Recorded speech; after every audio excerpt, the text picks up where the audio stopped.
just a little bit of a culmination over the last 365 days and what Ohio State has done. So in the past year, Ohio State has racked up 16 consecutive wins, starting with Tennessee last year. So Tennessee, Oregon, Texas, Notre Dame, Texas again, Grambling, OU meaning Ohio University, Washington, Minnesota, Illinois, Wisconsin, Penn State, Purdue, UCLA, Rutgers, and Michigan. 16 consecutive wins. Not too shabby. Also, 7-0 versus the top 25 in that span. Tennessee, Oregon, Texas, Notre Dame, the playoff teams from last year. Texas, this year, number one team preseason.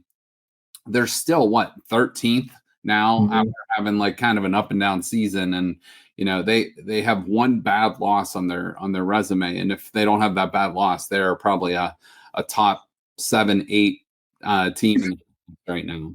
Also at Illinois and at Michigan. 5-0 versus the top 10. Again, all those playoff teams from last year in Texas at the beginning of the season. 4-0 versus the top 5 at the time the game was played. Oregon was number 1. Texas last year in the playoffs, number 3.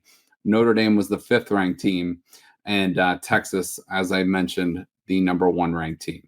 And maybe not most, it depends who you ask, but maybe most important to some, 1-0 versus the team up north, 27-9 at Michigan. And, like Greg said, maybe the most satisfying of those wins.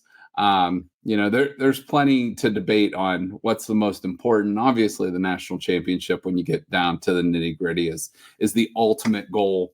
But in most years leading up to before the playoffs expanded to 12 teams last year, most years it was either beat Michigan or you don't make the playoff. And, I think that's why so many people are still, you have to beat Michigan. And we proved last year you don't have to, but it's a hell of a lot more satisfying when you do.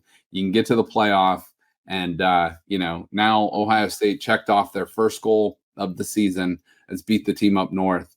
Next, go get that Big Ten title, and then, fight for another national championship. So